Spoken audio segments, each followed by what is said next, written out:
So welcome to Steam Powered PD. I'm here today with Andrew Wallace from South Portland. Hello, welcome. Thanks, Karen. How are you? I'm terrific. How are you doing? Great, thanks. How are things down south, as we like to say? Uh, Busy. It's like never been busier. It reminds me of those, 4 or 5 days before the start of school, except times probably, I think, seven now. I've kind of lost track of days. It is funny how, and I same thing. Like it's actually people ask like, "Well, how are you doing?" Like it's actually busier than ever. Like it's more tech, which is good. And one of the things I keep coming back to with people is how anytime we spend on this right now, whatever as the dust settles later on, it's time well spent. We'll be able to use this as an opportunity to learn and go forward. So. I couldn't agree more. Just, I'm always wondering, what are the things that we're doing are we going to retain? What are the things that we won't do in the future? So I'm feeling the same way. Trying lots of new things and seeing what sticks, and we'll see when we get back to normal if there'll be some of the changes that we're putting in place will be something we Yeah, carry forth. I wonder about that a lot too. That idea of like, because of course right now there's tons and tons of free services right now. Everything's free. Everything's allowed people to use stuff, and people are trying things and whatever. And a year from now, say which things actually made the cut as far as like we found out it is worth paying for this. Yeah, that's a big focus around here. I know we kind of hit on this in a meeting recently, but it's I'm very wary of what we're adding. There's a lot of great resources out there, but when we look at even things like we're meeting on Google Meet right now as opposed to Zoom, both excellent tools. What are we going to bring forward, right? So we're trying to pick the things that we think we can sustain, and knowing that we'll definitely be picking up some new things and focusing on fewer tools and going deeper with fewer tools. On the tech side, I'm always a little worried about a couple of things. How much of this can we support going forward? If we've got 4 different video conferencing solutions, that's a little much. And the other thing is how can we build communities of learners around fewer tools in the state and in our district too? Yeah, I could agree more with that too. I mean, because one of the things that we've had, again, teachers being teachers, stuff's free. They're like, yes, please, give me, which is great. I understand that 100%. And then the pushback later on is, oh, wait a second. It turns out this service wasn't as secure as we thought, or this service had certain, kind of fine print that we didn't know about. And that's why we've really been asking people to just vet it through us, not because we meaning the tech department, we won't ever want to say no if it makes sense. We just want to be able to have, because you know how it works later on when something happens, we'll be the ones that will be kind of looking to clean it up. So really to be part of that conversation. Yeah, definitely.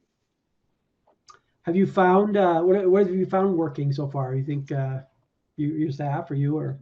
Yeah, sure. So we at 2 of our Title I schools, we've been using a math program called Dreambox, which is certainly not inexpensive, but we're seeing a lot of traction with that. I think we had something like 50 teachers came to PD sessions around that tool. Oh, cool. Just allows for some student-paced, differentiated math in instruction too, I would say. I mean, obviously teachers are our best instructors, Yeah. but this isn't one of those programs where you just put a kid in front of it and they're just mashing on keys or blindly guessing. Yeah. So when you couple this with a great teacher who's got a little bit of PD, these are the sorts of tools. This is what I think of in the future, right? If we start to think of things like staggered return, where maybe kids are in person for 4 hours a day and then doing some independent work outside of school, these sorts of tools are the ones that are going to rise to the top. So we're seeing teachers using the RAS programs, and we're seeing Dreambox, and we're seeing Newsella, and we're starting to see some Lexia pick up at the special ed or the RTI level. So these are some of the tools. We'll see which ones shake out and which ones are sort of just an experiment to keep kids engaged or moving forward. Well, I think there's two really important points you bring up there. One, and I couldn't agree more in the sense that one of them, we talk about which things are valuable. There's been a push for quite a while. Testing might be part of it, but also that idea of like what was considered, education was more and more sitting in front of a screen and kind of passively getting some kind of canned experiences. You just sit down, and what happens is, you get like an ed tech or somebody to kind of babysit the computers in a room. They're learning because they're doing, Math Blaster or whatever. It's not better. It's just more convenient. And so hopefully one kind of side benefit of this is you're seeing that those aren't going to cut it. I mean, that's fine for practice, but as far as real engagement, the kids being interested in it, you can't just throw a screen in front of them and say, good luck, off you go. And then the other piece of this, and I'm seeing this in my own district, is how we're getting all comers now. People that were really hesitant, were really not, weren't sure, as far as whether they're going to use this. They're all on the table now. And so I hopefully going forward, again, after the dust settles, that this will kind of keep rolling. Yeah, I agree. How do we, parlay on this newfound interest in educational technology? You gotta stay humble and put your, nose to the grindstone and keep doing the work, and hope that people see the value in some of these pedagogical shifts or some of these resources that maybe they were not that interested in before. I am a little bit worried about a anti-tech backlash. I think, but I hope that will be limited to places where, like you said, that the sort of at-home work was just busy work, or the people who tried to do too much, time in front of the screen and less sort of organic learning. So I don't think we're going to see that here in South Portland, but I just worry about that sort of trend in general. Yeah, no, I agree, because I think too, if we can get to the point where, and this will be examples, not 100%, but when it's truly, this is a cliche, but we say it's the tool, not the tech or whatever. But like when we think of it, and the parents and kids and the teachers are able to think of this as like the vehicle, the car they used to drive to school, they didn't really think about it. It's just what they used to get there. If we're doing virtual PD like this, it doesn't matter. Like the fact that it's on here now, honestly, my experience has been the students have been the least problematic as far as like using the stuff, and they've been fine. It's been getting teachers to understand how to kind of live in this environment. I'll be surprised if forever now going forward, do we ever have snow days again, or they become digital learning days. Yeah, I'm hoping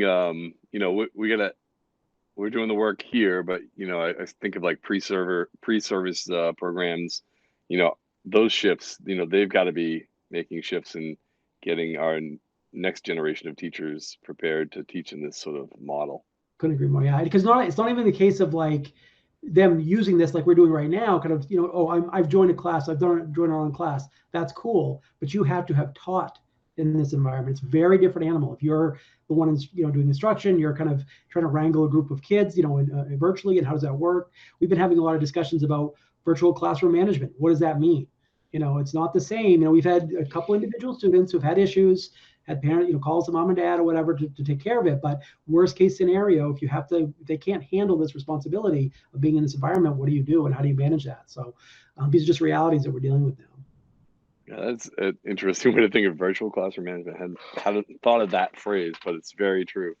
Well, again, things that there's some students that this is just another way for them to explode, like do whatever they're going to do. And in the physical classroom, it would have been quite a big deal because you're right there. You're part of the conversation. You're right there. You're looking at them eye to eye. But here, what do you do if somebody can't handle this? And again, this is not for everybody. I can understand there'll be certain individual students. This is really difficult for them, more so than just the fact that it's tech. It's just that this interaction doesn't cut it for them.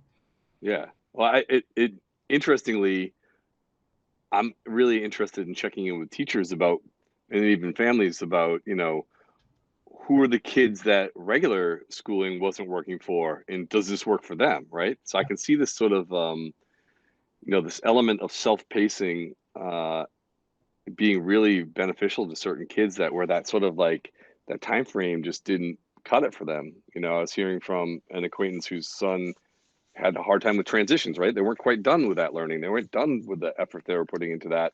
And then a more rigid traditional school structure forces you to have a transition maybe when you're not ready for it.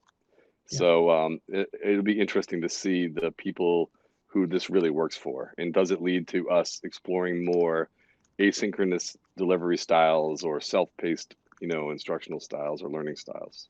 Well, and I think generally speaking, the kids are already there. If you ask most students, how did you learn that video game thing? Well, I just went on YouTube, I figured it out myself, right? Like they're in a mode, generally speaking, not 100%, but enough of them that if they have something they really want to find out, they go find it out. They fast forward to the right place they want to look at it. They figure the thing out, and off they go. They don't think of it as a big deal because that's just how you figure that stuff out. And for us to like you said, kind of, around those edges, like, no, you have to do it in this time frame, or you have to do it in this location. Like, that's really for us, not so much for them. Right. And so how do you kind of split that, those two things? I don't know. We'll see going forward. We'll see what happens. Exactly. Will we still have some of these hybrid approaches in the future? I hope so. Yeah. I do think they're effective for lots of kids.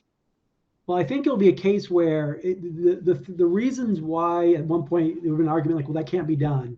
A lot of those things have been removed. Like, again, there's still reality. Some kids don't have internet access, or I think devices is pretty much, I don't want to say solved, but addressed more so than ever. Things like that. So when you can't say, well, we did it to some degree, we've done it, so it's not that. It's what does it look like going forward? Yeah, that's a good point. So you're right. We now have had that experience and some success. I mean, it's not perfect by any stretch, right? Whatever you want to call it, emergency remote learning or distance learning, or whatever you want to call it. Definitely not perfect, but no, the proof of concept is here. And yeah, I'm kind of interested to see if that will assuage some of the, brick and mortar or seat time sort of arguments that we've always had to work with, like. Well, and there's a cultural element there. We were talking about this in other meetings where, like, I know a conversation I had with other educators around the country, they were still worried about conversations like, well, what does it look like when you send machines home with students? Like, how does that even happen? How does that work? They're kind of stuck in that mode. In Maine, we've been doing that for quite a long time. And so that wasn't a big deal breaker. That wasn't it may be different grade levels, but that wasn't a stopping point because culturally we've established that. And so kind of the next round or level with that is culturally, like, it's okay, a student can go to class virtually. Like, that's not the end of the world. Yeah, absolutely.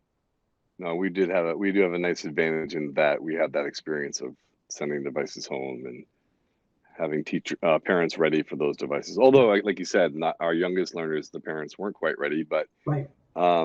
We've been surprised to not, we don't have a lot of broken machines that are damaged or how do I use this? Those have been pretty low so far in our experience, even in the age groups where we traditionally do not do one-to-one or send devices home. Yeah. Well, that's again, you talk about the reality kind of trial by fire has been like, these are the assumptions going into something like this. Like, well, the second grade is going to, break them all, whatever. And yes, it's happened, but not to the level that we would have been concerned with, to the point where we're not going to do it. Like, we have to do it. So. Right. Yeah. That's a great point. That was a great motivator because you're right. We would have probably perseverated around all the details and all. Did you make a form that was bulletproof? Did you do a take-home protection plan? All this sort of stuff that was out the window. We just, as quick as we could, got them out to kids. And, I'm glad in a way for that part because we really didn't have the luxury of overthinking it. Yeah, no, it is. No, I agree. And that's kind of one of those things where, like you said, like, now the genie's out of the bottle. We've done it. We have done it as a state, as a country, as a whatever. It may not look exactly the same going forward, but it's going to look like something. I mean, there's going to be results of this going forward. Yeah. So. Awesome. So, you do anything fun for April vacation?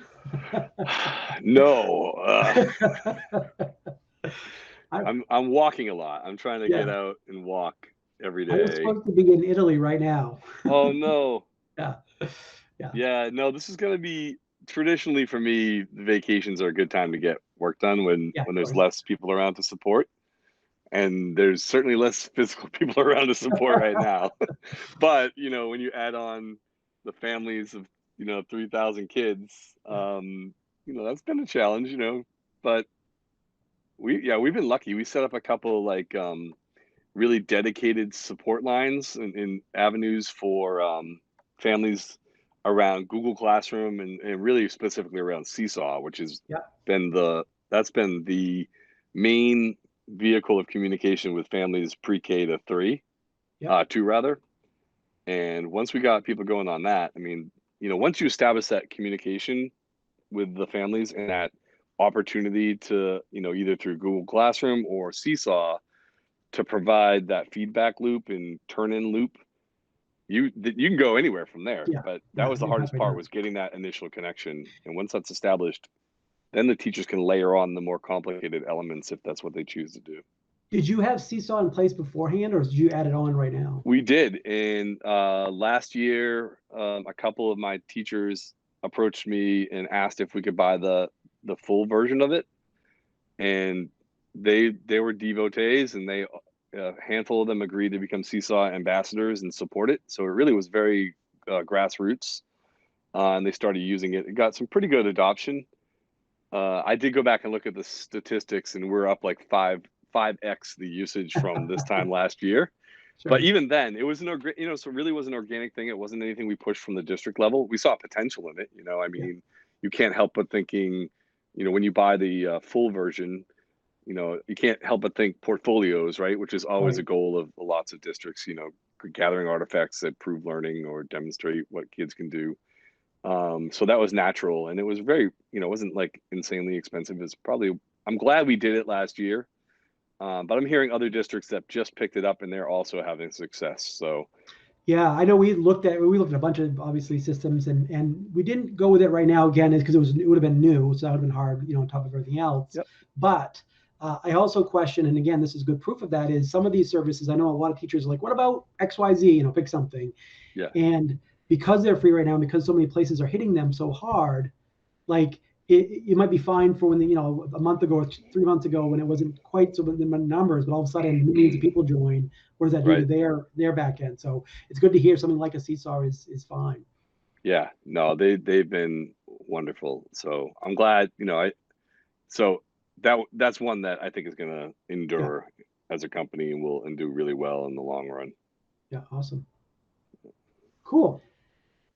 Well, I won't take any more of your time. I really appreciate you taking a minute out of your day there at school, and No I problem. mean, yeah, it's great hearing from you, Andy. And I don't know if I'm sure our paths will run across virtually again soon.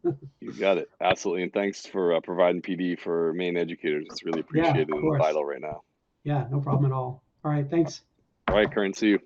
Bye.